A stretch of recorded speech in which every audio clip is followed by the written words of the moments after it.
So, ladies and gentlemen, this is the last session, and I am honored playing the wild card at the placement of Mr. Michael, who is the Deputy Director of the Austrian Institute for European and Security Policy, headed by former Minister of Defense, my dear friend Hasselheim. But he got ill, sick today, and he is not able to join us. But I think he is connected from best regards to you and better. Ladies and gentlemen, secure communication and digital security and transparency in the cloud. This morning, one of the gentlemen at the public session, I don't want to name to give his name, was having a law firm in the US. And those gentlemen asked him, do you use this certain telecommunication tool doing international calls or exchanging data? And he said, yes. And they said to him, okay, keep a while. After 5 minutes, they took over all his personal pictures, his smartphone. And I was shocked. And I stopped dealing with this tool. But this is not the right approach. Telecommunication is giving out of our privacy today without knowing this. And this is not only for individuals, for each of us, but also for institutions, state institutions. How to protect them, how can public authorities comprehensively protect access, processing, storage, transfer, and also a full outlet trail of classified information and other sensitive data. This is a very interesting story. And the other topic is the cloud. By the way, I'm educated as a computer and IT engineer at the Technical University of Vienna, and I'm not using the cloud now. I try to keep out of that, but this is now a common thing. Nearly everybody is using the cloud, and how it is possible to protect, to secure and turnkey cloud infrastructure solution to ensure the protection of business critical applications, sensitive data, and confidential information, and guarantee trustworthy and digital sovereignty in the cloud. This is the question. Among us, we do have an honorable round out of official institutions of Austria, but also the private sector. And the private sector is also working for the public sector in this regard. Allow me to start with the engineer Clemens Möslinger from the Chancellery, Federal Chancellery of Austria. Among a lot of activities that he owns, the Federal Chancellery heading the Department of Cybersecurity and governmental service NIS office, and central backup site of the Federation called shortage ZAS.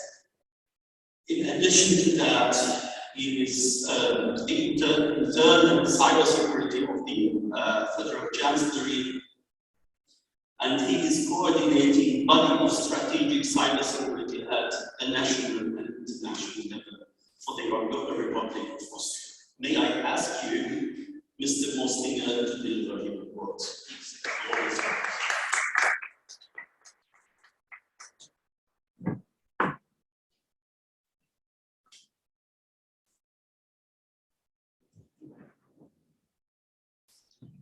Good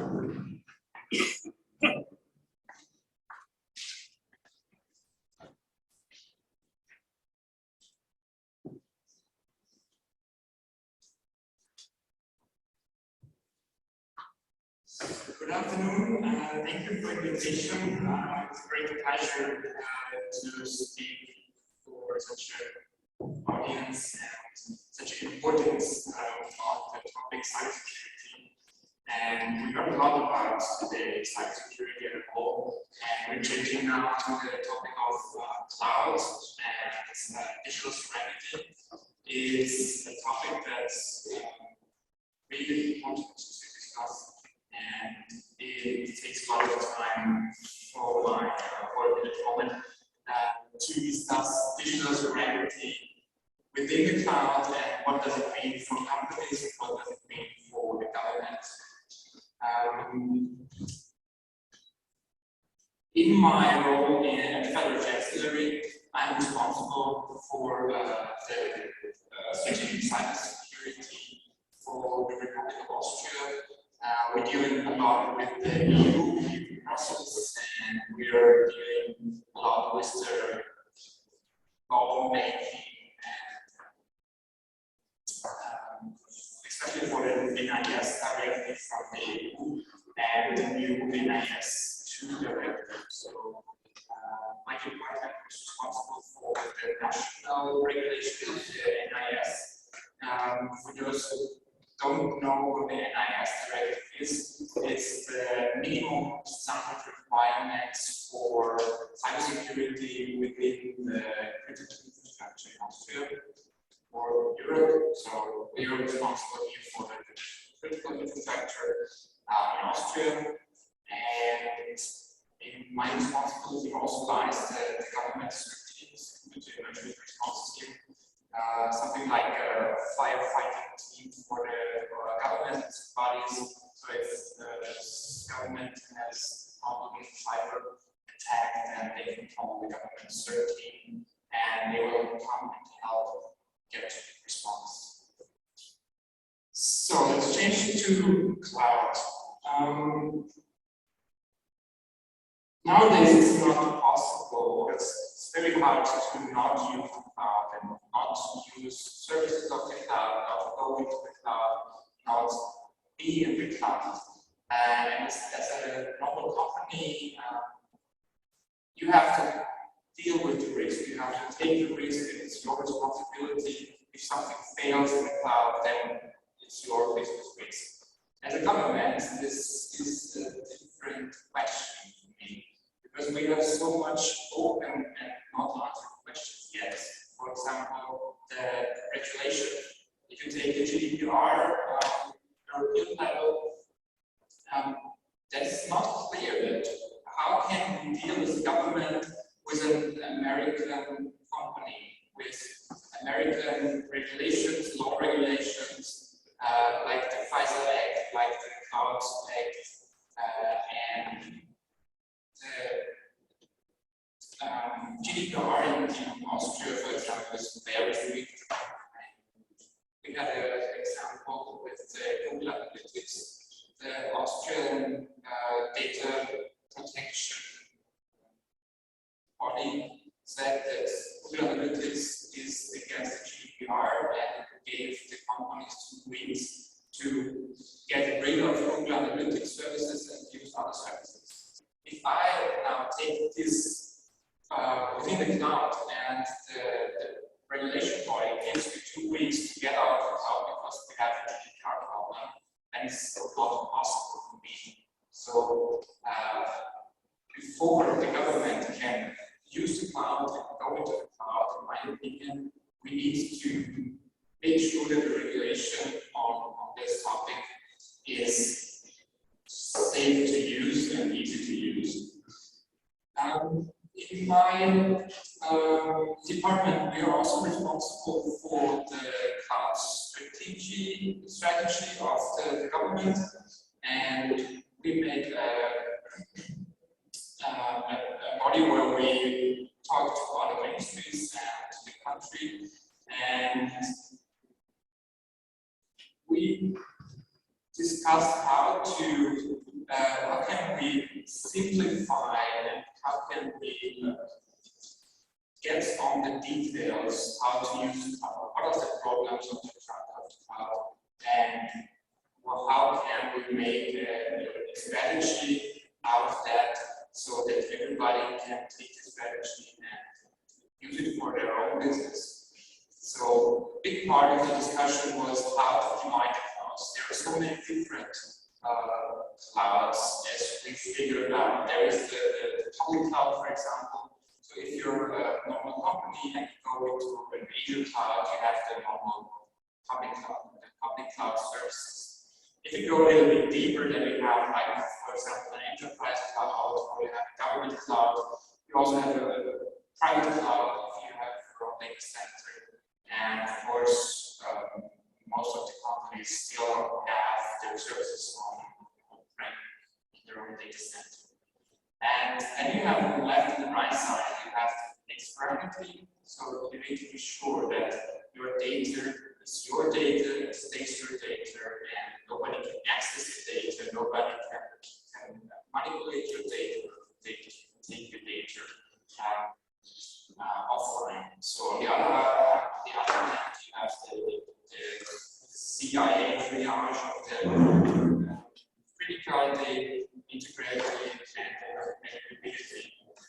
So we set aside and we tried to figure out how can we make a classification scheme with the safety paths and where is the process. So just a short overview for you how our discussions went. So on the left side we have the different classification. It goes from the high security, confidential, secret, EU level restrictions, not restrictions, down to restricted, internal classification, or even the open information. So we found out that a big part of the question, what do we need to go to the cloud as a government, is the question of, do I know my data, and is my data classification correct set, and do I know what data is stored where? So with this little picture, we try to figure out that we need to make up some new safety classification schemes, and we need to classify the data we have, that with this information we can choose where our data, which kind of government clouds the data can be processed. So we have 5 pillars identified. This is what I want to give you on your way. That first of all, classification of data is absolutely necessary. You need to coordinate, you need to know what's inside your data. That's one of the main points. Second point, if for European countries like Austria, GDPR must be compliant with. So we have a lot of, for example, US law enforcement that we have a problem here in Austria dealing with our GDPR. So place, in our experience, every service owner knows which data he is processing, knows which data he is using and computing, and so every service owner needs to check the compliance of their services. If they go in the cloud, if they can go into public cloud, government cloud, for example, needs to be on-prem in their own data center. Next part is some federal services will never go to the cloud. We heard about the city of Vienna today, the cloud services.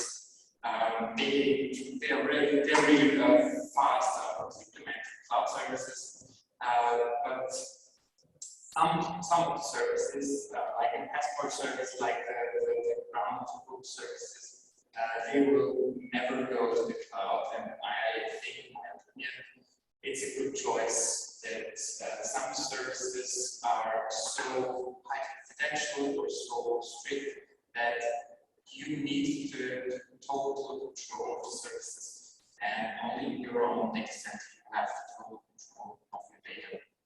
And last point we identified is that probably a multiple cloud approach is the best way to do so, because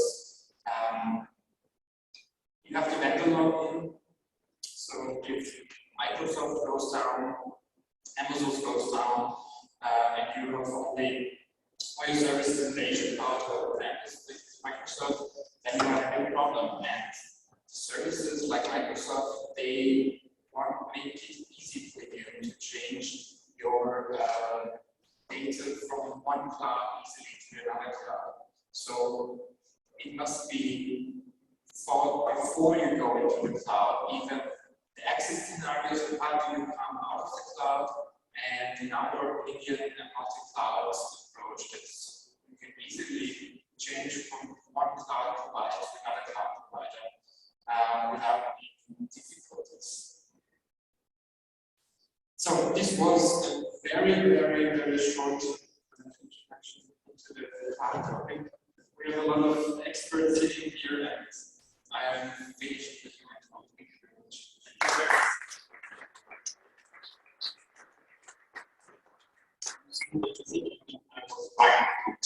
Actually, the cloud, so but this is but I do have this critical data, like the separate roles which are used for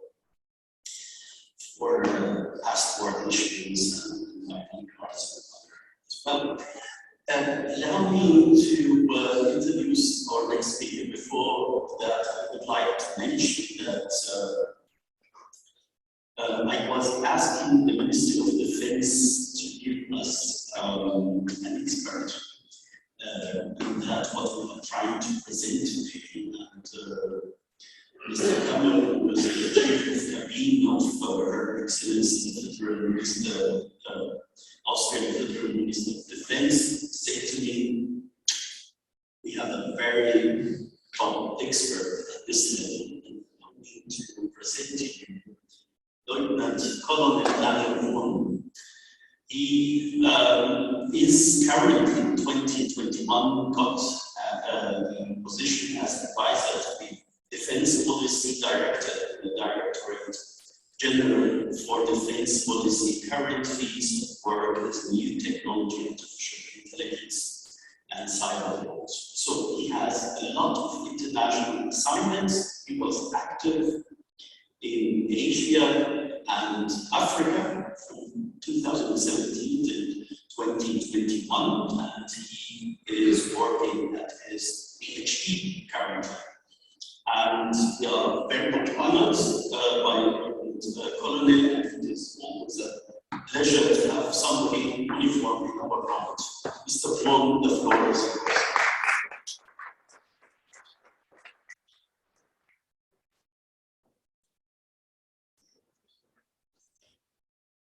Good afternoon, ladies and gentlemen. Thank you very much for the very kind introduction.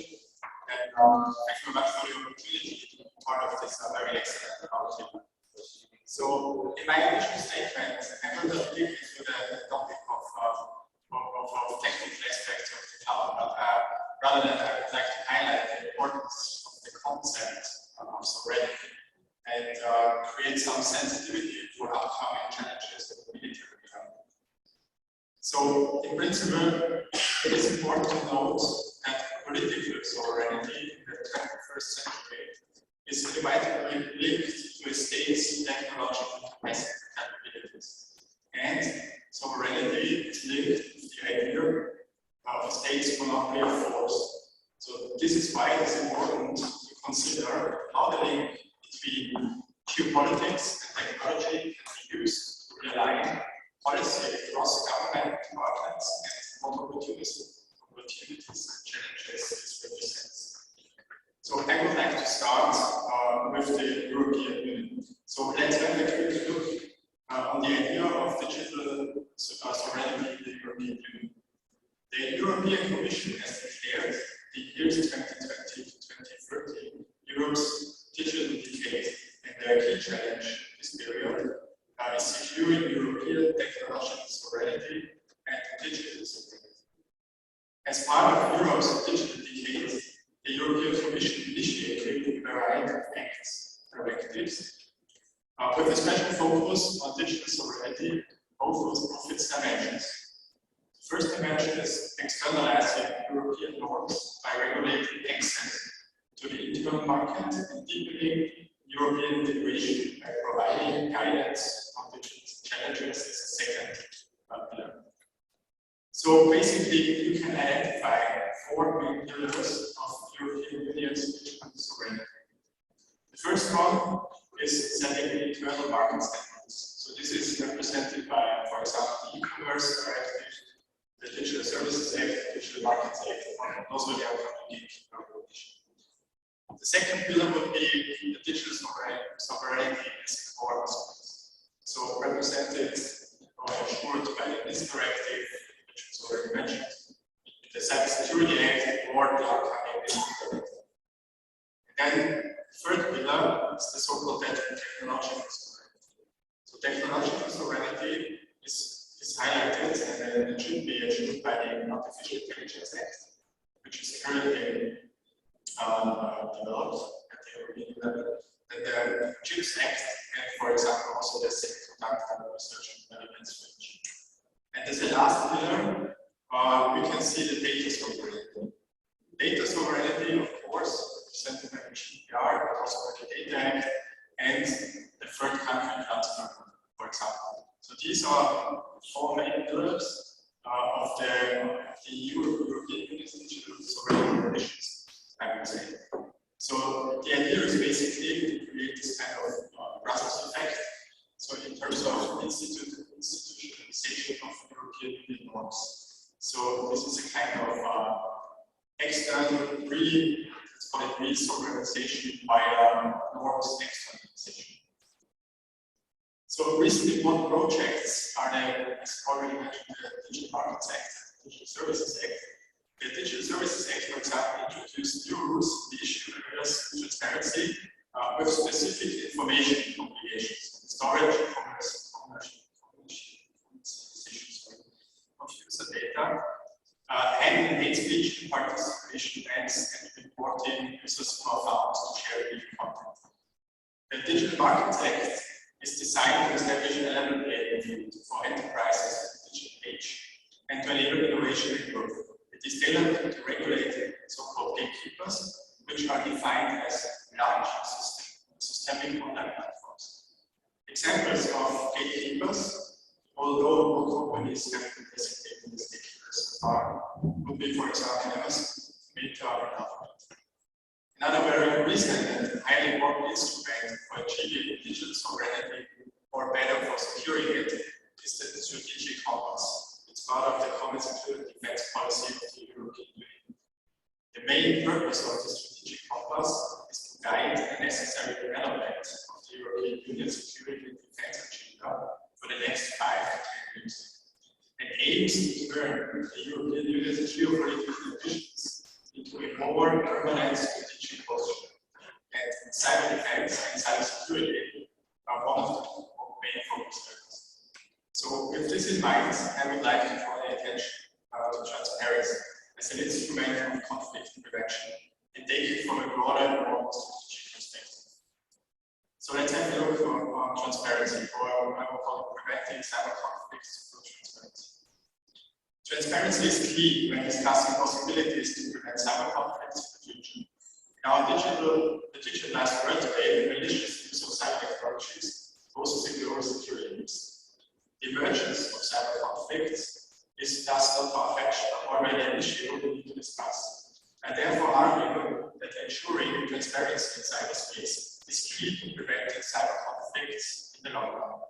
So what does transparency in cyberspace mean? How can it be achieved? To answer this question, multilateralism, international law, and cyber capabilities are 3 main areas that need to be taken into consideration for further discussion. So let's start with the first one, transparency through multilateralism. Multilateralism means the ability to respond effectively to global threats and common challenges, through both institutionalized and non-institutionalized cooperation between states and all other relevant stakeholders. So in the cyberspace, this can be achieved through promoting dialogue in cybersecurity, ensure broad support of international fora, such as the United Nations Group, for a common understanding, as well as norms and principles in cyberspace, implement confidence-building measures, solutions, and strengthening cyber diplomacy among all states. All these measures are important first steps to build up trust among each other, which is a prerequisite for all further steps. Strengthening global internet governance is also important. Therefore, existing platforms such as the Internet Governance Model must be supported, involving all relevant stakeholders in cyberspace, including representatives of business and civil society. Especially non-state actors such as tech companies play an essential role in the digital sphere and have to be included in discussions about the future of the Internet, respectively in cyberspace. Furthermore, international law and international humanitarian law has to be further strengthened and updated when addressing challenges and opportunities in areas such as cybersecurity, technologies, including artificial intelligence, disinformation, data protection, and privacy. So the second point would be transparency through operationalization of international law. What we see now is a revival of the discussions already in various fields. For the cyberspace, this means that we have to acknowledge the fact that digital sovereignty is only possible if there is a minimum degree of control over the technological resources that are necessarily used, from internet nodes and cloud infrastructure to international standards. This process to maintain sovereignty in cyberspace can only be achieved under the umbrella of international law, which therefore needs to be updated and applied to more challenges arising from cyberspace. So in order to operationalize international law, we have to reinforce the principle of due diligence in cyberspace, meaning all states take their obligations seriously to prevent harmful incidents and the malicious use of cyberspace and critical infrastructure within their territorial sovereignty to attack third parties. Moreover, transparent attribution is vital to foster the operationalization of international law. Because without knowing the origin, awareness, and intent of the attack, one cannot respond appropriately. This requires a better and transparent understanding of the applicability of international law principles, such as distinction, proportionality, and necessity. In order to ensure transparent attribution, it will be key that all states define and announce their national criteria of interpretation of attribution. All states also have to determine and announce their understanding of thresholds of armed attacks in cyberspace. Only by setting clear thresholds and naming criteria for these, states can build up mutual trust and understand each other's guidelines. This can directly support and strengthen the aforementioned aspects of confidence building measures in cyber diplomacy.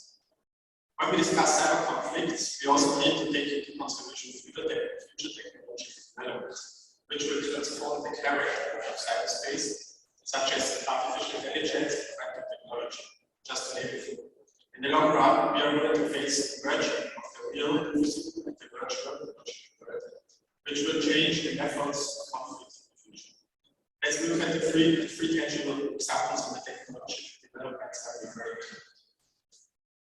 Firstly, further deepening of human machine team, which will change future benefits as well as military supporting systems, for example, improve decision-making processes. Secondly, human enhancement, meaning the improvement of human dispositions, such as neural interfaces to improve the ability of so-called super soldiers to see, feel, hear, or understand incidents that would be too complex for human hands.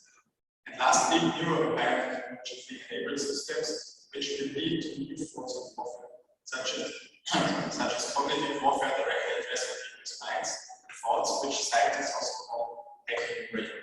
If we do not adapt our existing norms and principles, these developments will lower the barrier of the use of force below the currently accepted threshold of armed attacks, and thus pose challenges to operationalization of the international.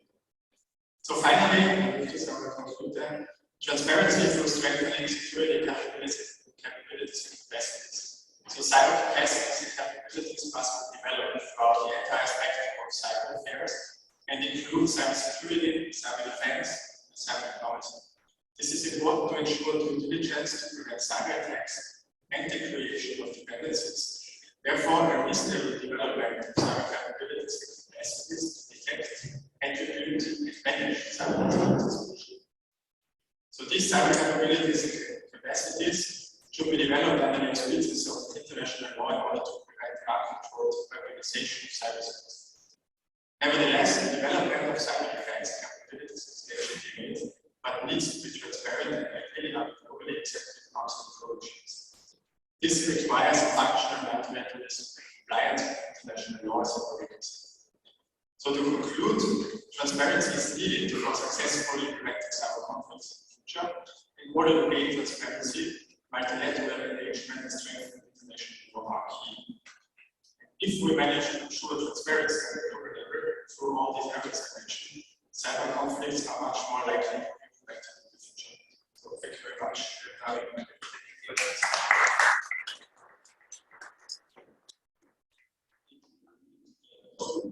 Ladies and gentlemen, 317 kilometers northeast border, there is an incredible war that is ongoing by weapons and here, all of it through the media, but the battles when it's come to cyber security attacks, this is everywhere.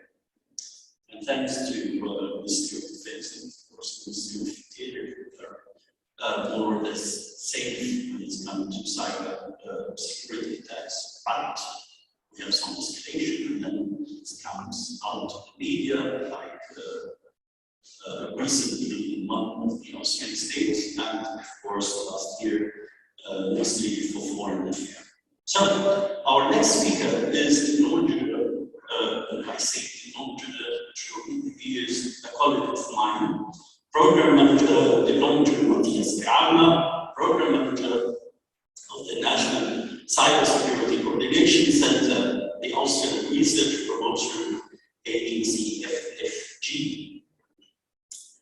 He has a background in the media technology and computer science, had lived and worked for 10 years in South Korea. Interesting. Before returning to Austria and brings with him an international perspective on the most crucial technical development of our time in cybersecurity being at the center of successful digitization.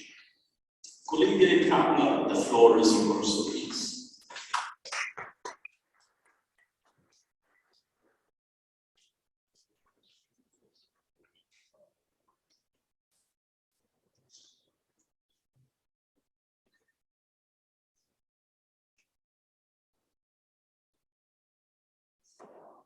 Thank you. Well, Excellencies, ladies and gentlemen, Mr. General Secretary, Mr. Khouja, and our co-panelists, I'm very honored to be part of this very important event today that I hope will contribute to the level of collaboration and information exchange in the field of cybersecurity between companies, research institutions, and of course the public sector in our respective countries. As introduced, I am Program Manager for the topic of cybersecurity in the Austrian Research Promotion Agency. The Austrian Research Promotion Agency is one of the three large national agencies that support technical and scientific development. And we are also the agency that is managing or promoting and supporting Austria's participation in the large European research and development programs that have also already been mentioned. It has been mentioned today already. Cybersecurity, if we want to try and define what cybersecurity is, we often hear a lot of comments on what it's not. if you try to put your finger on who is the main actor in the field of cybersecurity, you often get to the conclusion that it's not only the technicians, not only the engineers, also the managers, and basically it's the topic concerning everybody. And we've also heard it quite some time already today that cybersecurity is not an achievement, not something that you invested into once and you check a box and then you're set. No, it's a process that is constantly evolving, that you have to integrate into your thinking, into your organization's culture, and as we know, also into your own personal daily life. Cybersecurity, I think we all agree for starters that digitalization, although it poses a lot of threats and pitfalls, and it opens up a total new spectrum of possibilities of adversaries using your data. But we can agree that digitalization, I hope we all agree, is actually something to strive towards, because it just increases the possibility of collaboration, it increases efficiency, it brings us closer together, it's the breeding ground for innovation, and it's just a way to make the world a better place. But to achieve successful digitalization in companies, in nations, in personal life, we have to agree on the confidentiality, the integrity, the availability, and also of our data. And this is what cybersecurity is about. It's very central in the main European research programs, and it's a topic that is concerning many different parties. The European Union, with the Cyber Act, introduced a new initiative that builds the framework, so to say, for increasing European cybersecurity capacities. And this will be, and I'm showing the slides in German, so you provide the slides to you in English after this short panel discussion, is the European Cybersecurity Competence Center, consisting of headquarters in Bucharest, Romania, and supported by a network of national coordination centers.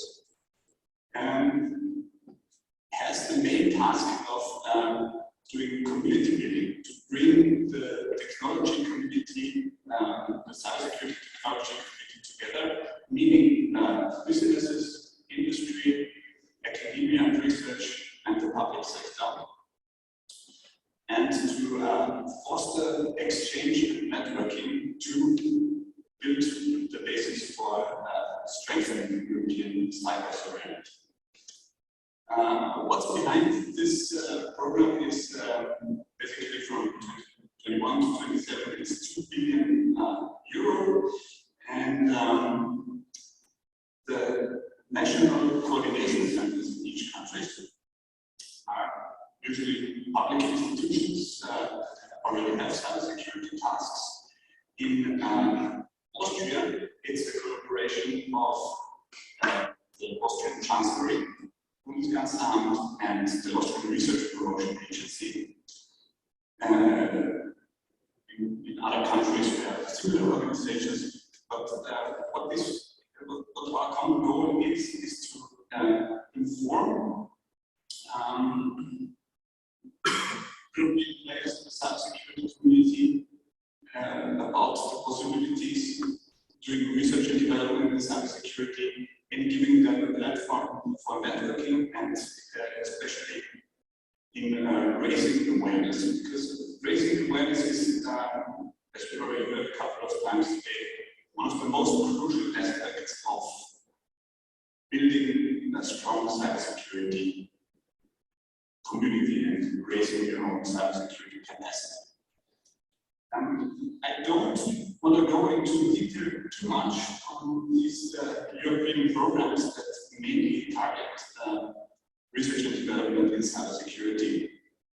And just want to mention that there are three major programs: the Digital Europe program, the Horizon Europe program, and the European Defense Fund that have it on the main agenda. And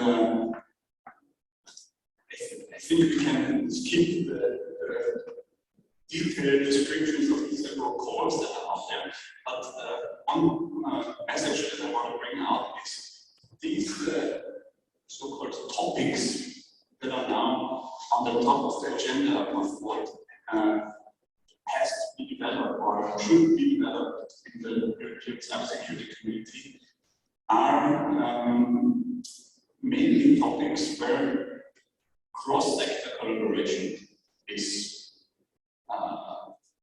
seeked for. For example, we have a special topic on support to the health sector, cybersecurity support to the health sector, where the European Union, the European Commission is really funding projects of consortiums consisting of players from the public sector, from health authorities, from healthcare providers, and of course from technology and cybersecurity providers.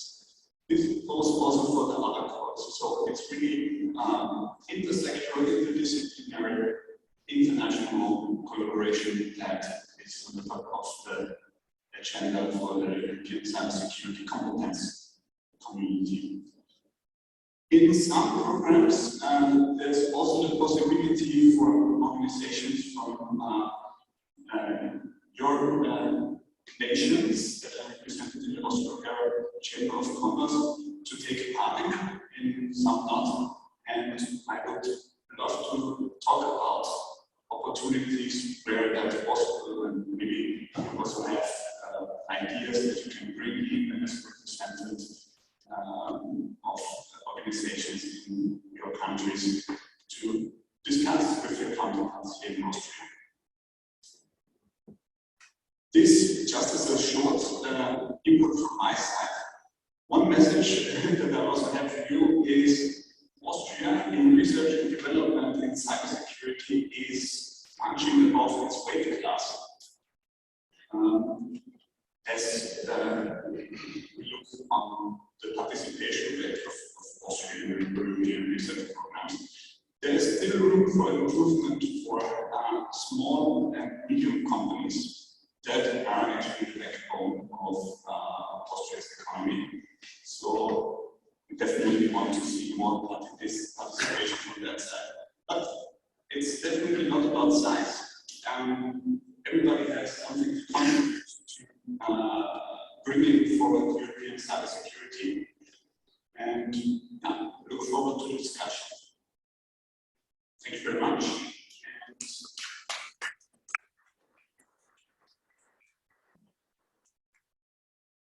Mr. Grabner, we will try to foresee cooperation with the Arab countries. Ladies and gentlemen, next speaker or speakers I would like to present by saying this company you will see everywhere, but you might not recognize. You enter the border to Austria, you will be captured and also being acknowledged by their systems. You will go out of the border, but you can present your European pass, then you can pass the border without seeing public servants looking after you. But no, nevertheless, they are in the background and observing everything. Don't mind. So, but those gentlemen, they are responsible for a lot of security IT systems. Secunet is focusing on the border control policy and security authorities, but also digital and security connected administration, Ministry industries, authorities. They also provided transformation, digital transformation in healthcare, and providing solution for IT security and data protection, telematics, and infrastructure in the healthcare sector. Defense and space industry, they are very much engaged, and also industrial cyber attacks protection, which is very crucial also for the business community, not only for the officials. Allow me to present two gentlemen. First one is Wurm, Sales Director of Secunet, and well known in Austria, and of course also to have the technological backing, Mr. Florian Veit, who is the Chief Technology Officer of Secunet. First of all, I would like to introduce Walter von Wurm. Floor.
Verschlüsselung. Secunet is for high security devices. So they are not really for access except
This was not a cyber attack, just a technical challenge.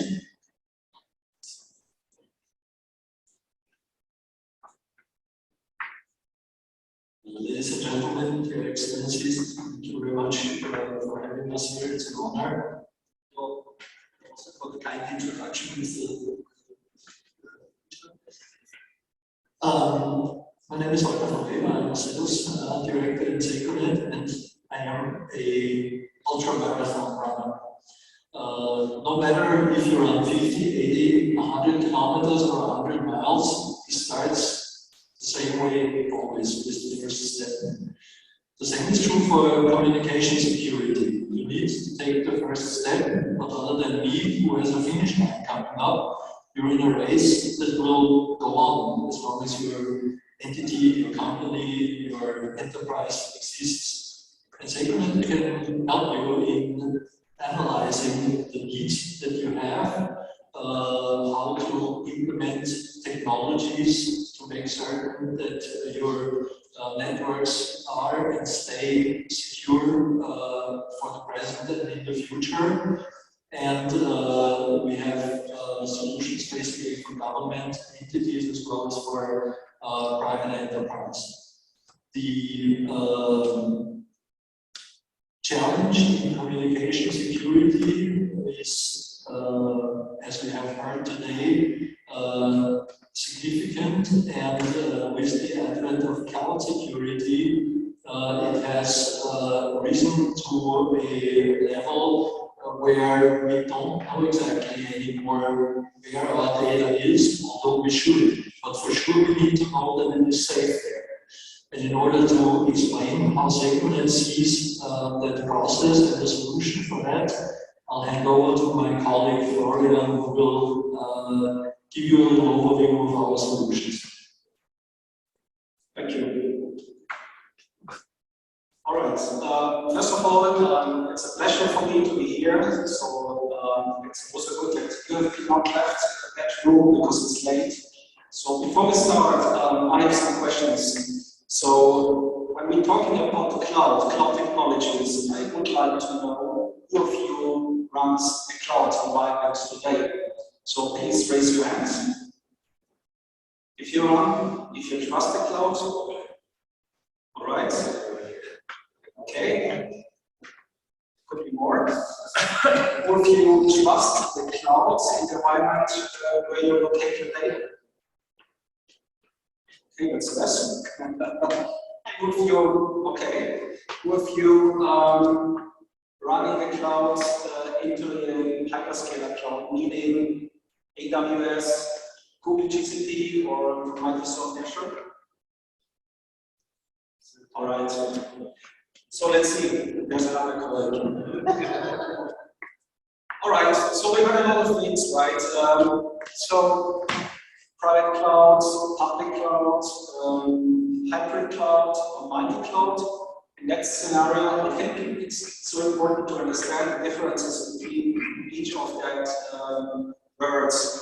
So private cloud is the most secure cloud. You could connect with your data and using the resources within a cloud infrastructure. So most of our customers, they are really sensitive when they go into the cloud.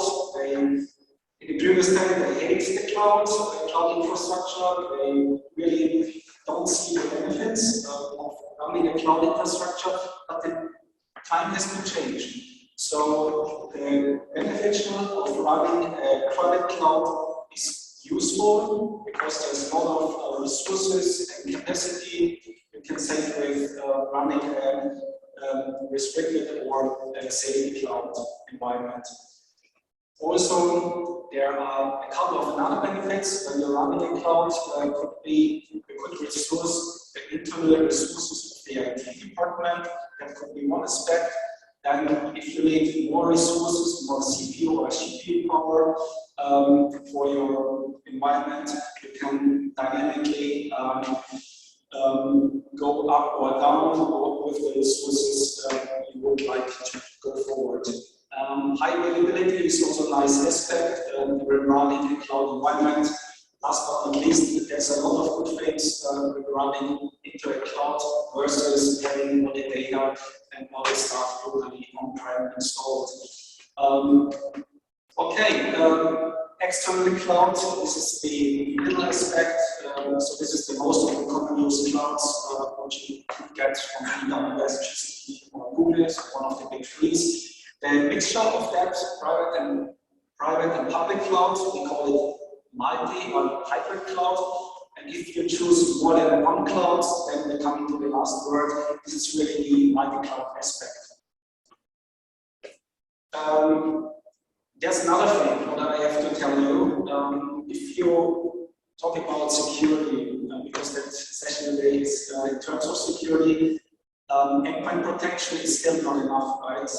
Also network protection. When you think about cloud, going in the cloud with all your data, with your business critical applications, with your personal data, or company's data, or government's data, and you have to think about a lot of more security aspects, right?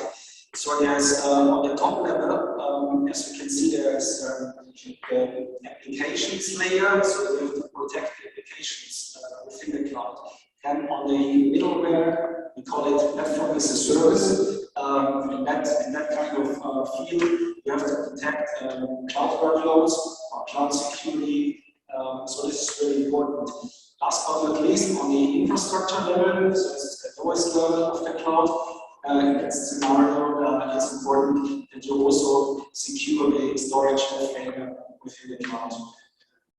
All right, we created a product in 2019. We call it Secunet.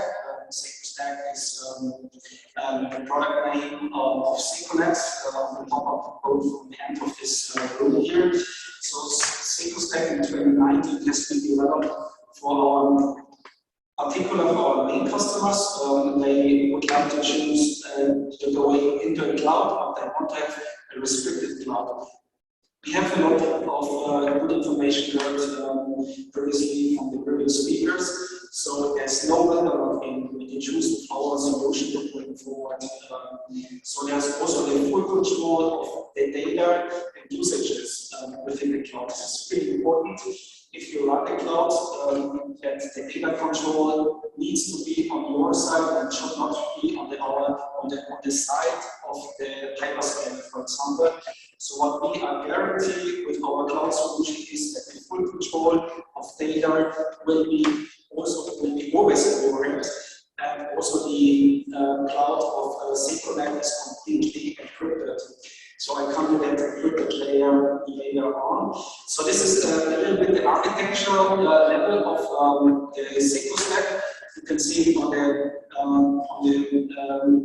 the physical layer, the infrastructure layer, it's highlighted with red. So what we provide, if you want to have an on-premise solution, you get the 19-inch rack where all the network stuff, GPU, RAM, the servers, the firewall, the router, the network, the switches, all is inside the 19-inch rack.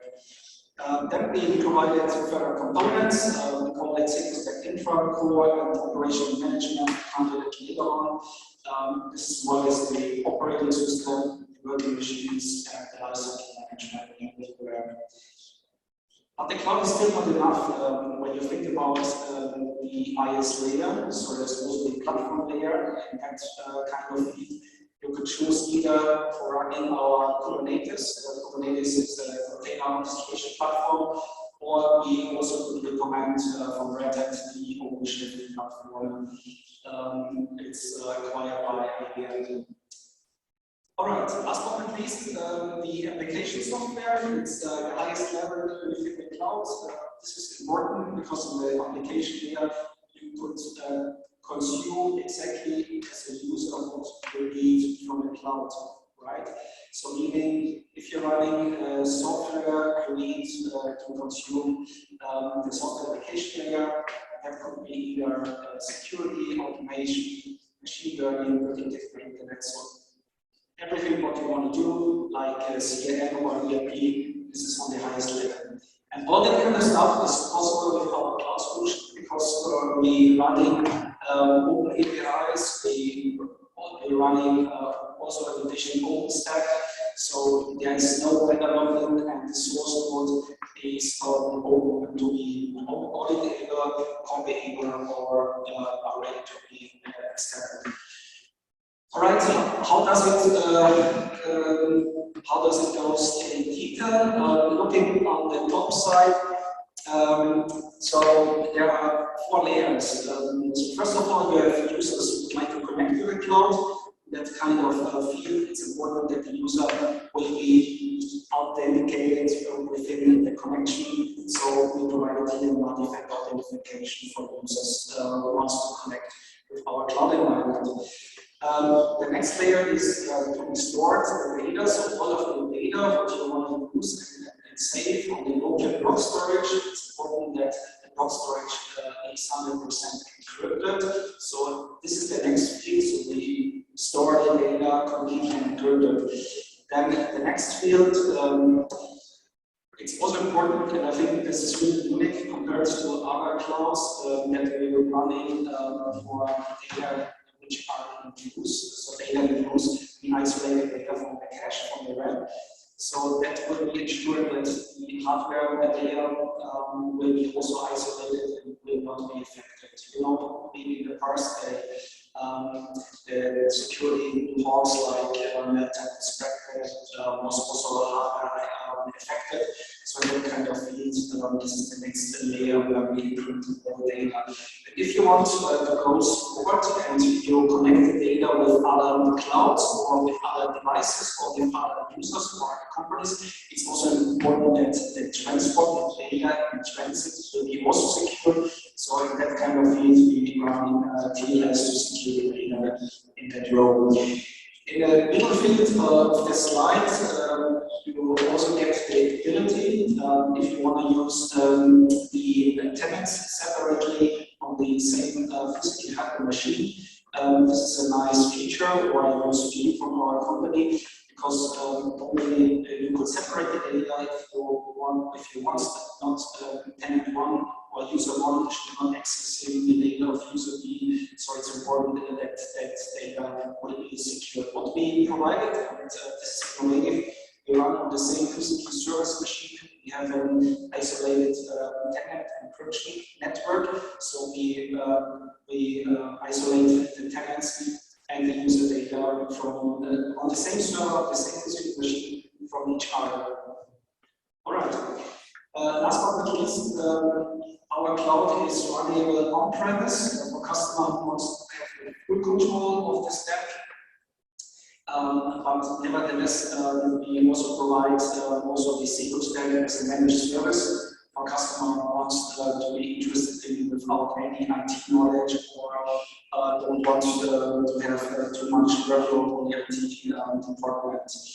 Cloud security, what we guarantees, on the right side you see some of our partners or our activities. We go forward, but I think what is important is that you have the full control of the cloud security. The cloud needs to be completely encrypted, so in that physical layer we bring up our 4 channels of security and completely protection within the cloud. Our cloud does not provide any vendor login. This is also important, so no vendor login will be guaranteed. And as I said before, the key management is in your hand as a customer. It's really important. And everything what we do in here with Secunet is provided by our development team in Germany. All right, that's it from my side. I have to say thank you for your attention, and I will come up to the next speaker.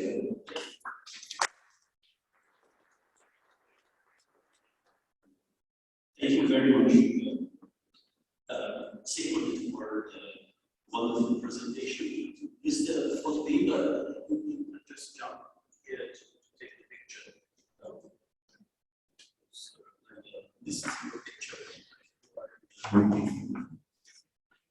Ladies and gentlemen, allow me to introduce to you our last speaker today, which is the company of Quadron. It's an amazing company founded in 2014, and it helps organizations to manage their cybersecurity risk through visibility, protection, and optimize solutions to increase their business resilience. National critical infrastructure are under contract like the Hungarian air traffic control, the National Mouddar and Disaster Management Authority, Hungarian railways, ministries are also under contract, and especially for us very important, Ministry of Finance, Veit, and the governments in general, National Treasury and Export-Import banks, Top banks, for example, to be Erste Bank, PBC, Raiffeisen Bank, UniCredit, and others, among others, insurances as well, and a very large cooperation with telecommunication companies like Deutsche Telekom, Telekom, Vodafone, Saudi Telecom is very important in Veit, and also DRA in Bahrain and other companies. I've learned Mr. Peter Gulyás last week, and he introduced himself as a company, and I'm impressed about his CV, working for a giant like Nixdorf and Semantic, and experts know what I'm talking about, educated in School of Management in Minnesota in the USA. Please welcome Mr. Peter Gulyás, the Chief Executive Officer of Quadron. The floor is yours.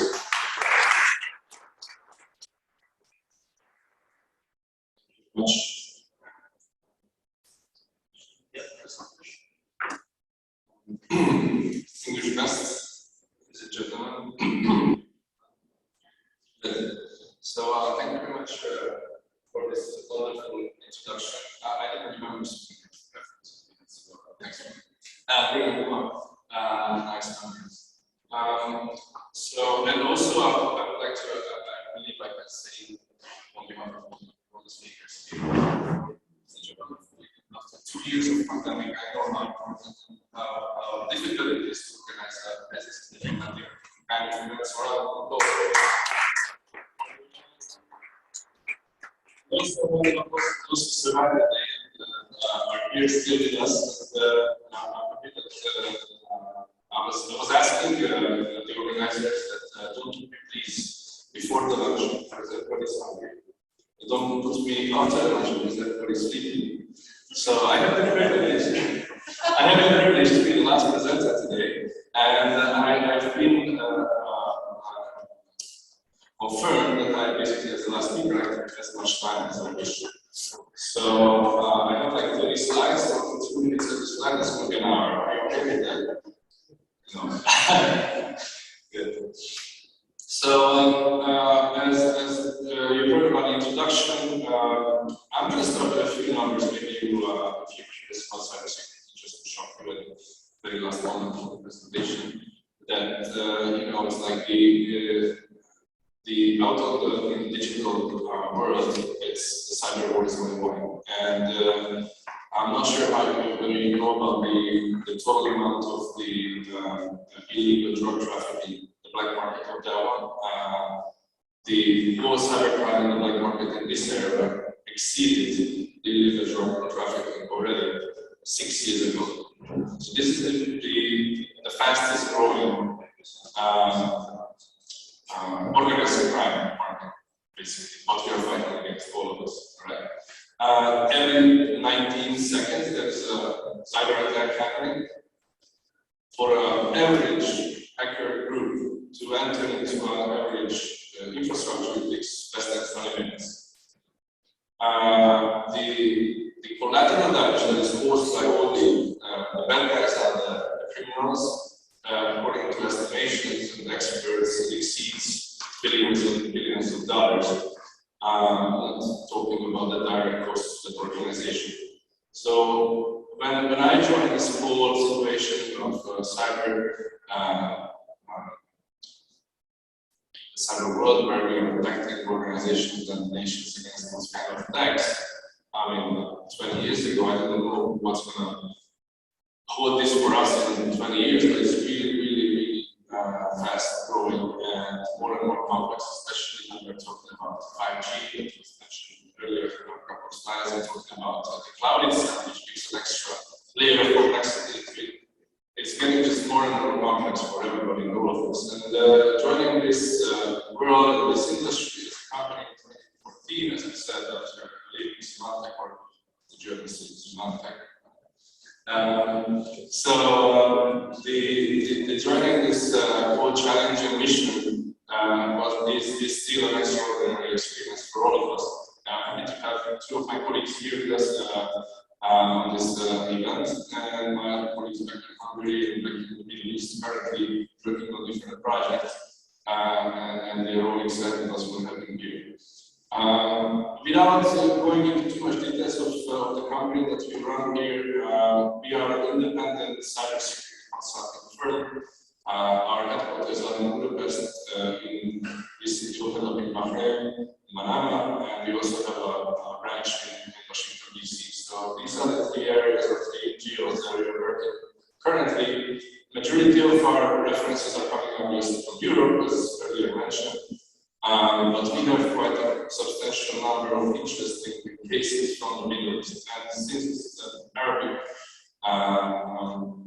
let's say, focused discussion here, what I brought to you is a couple of colorful cases that are happening right now related to cloud, related to communication, secure communication in the Middle East. What we are actually doing is basically, that's our belief, that as long as we keep business critical data digitally, there will be cybercrime and there will be job for all the cybersecurity experts out there. It's been mentioned several times during the conference that the gap is just increasing. So basically, our universities globally, unfortunately, cannot produce enough experts out there. So while fostering the education, not just the education institutions, but also our companies like us, we are looking into, as also been mentioned several times, AI and machine learning, so artificial intelligence, to be part of our company and part of our solutions. So I'm going to mention it later on.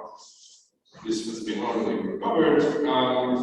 Basically, we have different level of expertise of consultants, engineers, project managers, technical hackers, and analysts. Our latest addition to our groups are the analysts who are actually running our security operations centers in the different regions, as well as the analysts who are actually starting to deal with data analytics, the new oil. And what we want to reach with that is obviously, if you go to the Middle East these days, everybody is claiming that they have a SOC, they have a security operations center in place. But that's the majority of the cases is just a dream or just a mere misunderstanding of the definition of a security operations center. Now, what we would like to go with the SOC, because that's been out there for 10-15 years already, the concept of it, is that we want to add, or we are actually adding automation and AI into the SOC, so we can replace the need for the majority of human power. Basically, people can drive the automation processes with the robots and the digital workforce in the SOC. So basically, the majority of the incidents are already handled by automation and automatic processes, and the rest is taken care of humans. Some of the use cases that I brought to you, interesting ones. One from that was mentioned from Khouja, that's one of our most difficult and interesting case. It is the Ministry of Electricity and Water and Sustainable or Renewable Energies. This ministry has been suffering with all sorts of different attacks. I mean, basically, they are handling the grid system, they are managing all the consumers' bills and the entire infrastructure itself. And basically, we just recently, last year, after, if you know Kuwait, 3 years of tendering is a totally normal situation. So after the third year, especially with the pandemic in the middle, we managed to win tender, which is one of the largest, or the largest cybersecurity project right now in Kuwait. Actually, it is 7% of the total cybersecurity spending at national level. And what we're doing here is basically we mentioned the double assessment on the organization itself, where they are currently, what they can reach and where they want to reach according to ISO and IST standards. And we are preparing them with 16 different technologies, 10 vendors throughout 3 years of continuous on-site remote implementation to move them to the next level, where they will have the equipment in hand to build a SOC on top of it, and they can basically move from a reactive mode into a much better prevention and prediction mode of cybersecurity model. We are really proud because the ministry is, everybody is looking at them what they are developing in-house, and and we are a partner of the of Saudi Telecom here. We are doing a project together. And as you can see, I don't want to go into all the details, but just a few exercises or just a few examples that are there. And we are it's really interesting for them over there. Like the red team exercise that we do from a different country in a different scenario every 3 months. We do the assessment every 6 months to showcase how we are developing the environment over there, etc. The next one is from our brain. Over there, the problem statement was as you can see on top, that too many providers, too many ISPs, there are too many doors open wide. And obviously, especially in this where a lot of telecommunication network devices and the whole system is centralized, the first door to enter into the country, whether it is an attack against a governmental body or against the institution or bank or whatever, it's the telecommunication system. And the TRA, the Telecommunication Regulatory Authority, asked us 2 years ago to prepare a sector-level strategy. And that's why I said also the first ever sector-level strategy in GCC. They are pretty much advanced and ahead of the game, unlike, unfortunately, the case that I brought here from Veit. In the region, they are the first one. They were the first one that they wanted to build a sector-level solution. A security operation center that would help the entire telecommunication sector to block the attacks right before it enters into many of the institutions, the bodies, or banks. Now, over here is, and this was right in the middle of the pandemic, so we were kind of like doing automated surveys and interviews through Skype and Teams.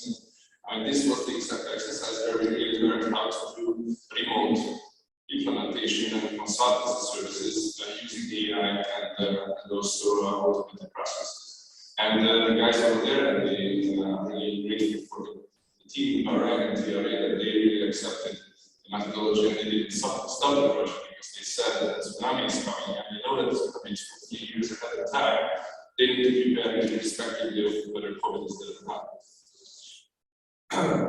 The project is right now, we concluded the case and we had it over documentation, so they're planning the rollout phase for the second itself. And I believe UAE is also consulting with them about their learnings about this process. And just the last one, let me go back to my home country, Hungary, next door, 2 hours drive from here. And I don't want to go into politics, especially not in the case of Hungary. But you know, we've recently had the elections in April, and during the last summer was the case when the whole media conglomerate came together under the umbrella of the ruling party, and they wanted to make sure that the I don't know how many, 300-400 smaller, larger, different channels that they came together to support the government's campaign. They wanted to make sure that the data and the communication is not interrupted or it's not faked or defaced or DDoSed or stuff like that. Now, obviously, that we were preparing for, that was a hit in the last week before the elections, but at that time we were already done with all the different streams of services that we set up for them, starting from penetration testing through assessments of maturity, configuration checking and patch management, stuff like that. Also the whole network design, going through the user awareness, and because you know, 80% of the incidents, not just in Hungary but globally, are done or are posed by well-meaning insiders, meaning users who don't follow the rules or who don't want to follow the rules. So we wanted to make sure that the users are not going to be the final and single point of failure. So we also did that work, and then we put a security operations center service on top of that. And finally, we managed to block certain attacks in the last few weeks. And we also managed to there was a case in the Sunday was the election, Monday was the last Monday before that, and that was in the Facebook side. And I wanted to bring this up because because we are talking about cloud today, they're using a hybrid model. They have their own internal infrastructure as well as they're using an external provider group of different companies. And if you don't enforce your level of security on the external cloud providers, the hackers will definitely go to the biggest thing, which is out there. And this is actually what happened. And we figured out which one was the provider, and then we went after them and basically mitigated the risk in a few hours. But in that week was really, especially for my engineers, they were really in bad shape after the election. So with that, sorry, not because of the elections. Again, I don't want to talk about as an introduction, I was said about Quadron. So we are a Budapest-based but international company, and we are definitely focusing a lot on the Middle East because we believe that the brain power that we have in this region, and I'm not just talking about Hungary, but the surrounding countries, is definitely something that is worth to in terms of ROI and price and value ratio in the Middle East. And we are, the guys over there and our customers are so happy that we transfer the knowledge that we have here in Europe at a reasonable level of cost, and we make sure that we are not dragging profit out, we're investing over there, so we're helping them to grow together with us. And that would be my last point. Thank you very much.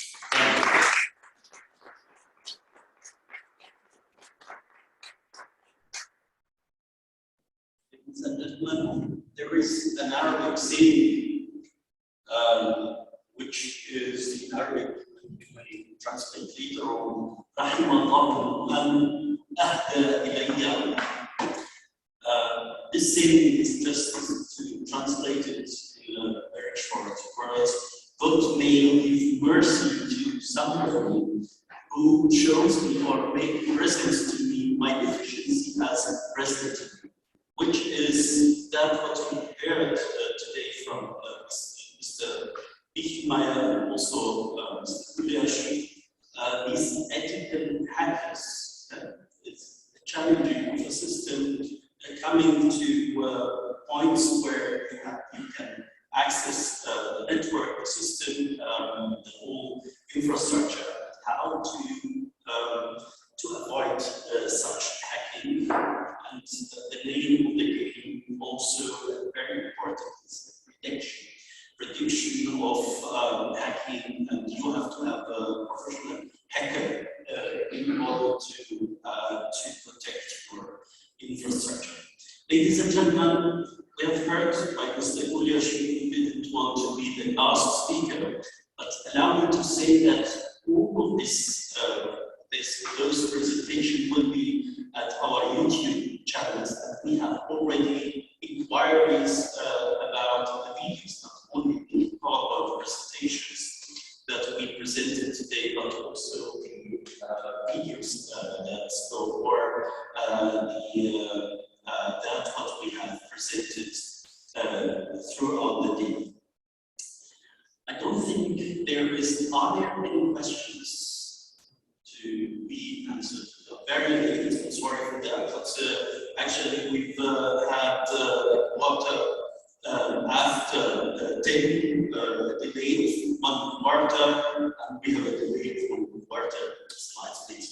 More than this, but I think it's fine. We have recognized by Mr. Grabner there is openness to interact with the Arab countries. I know that the federal government, federal Chancellery, of course, Ministry of Defense, would go through the European scene and only with the European cooperation with other countries as well. So, but allow me to close the today workshop, and I don't want to miss to give thanks to people who are in the behind, not in the front, who worked for this very interesting workshop.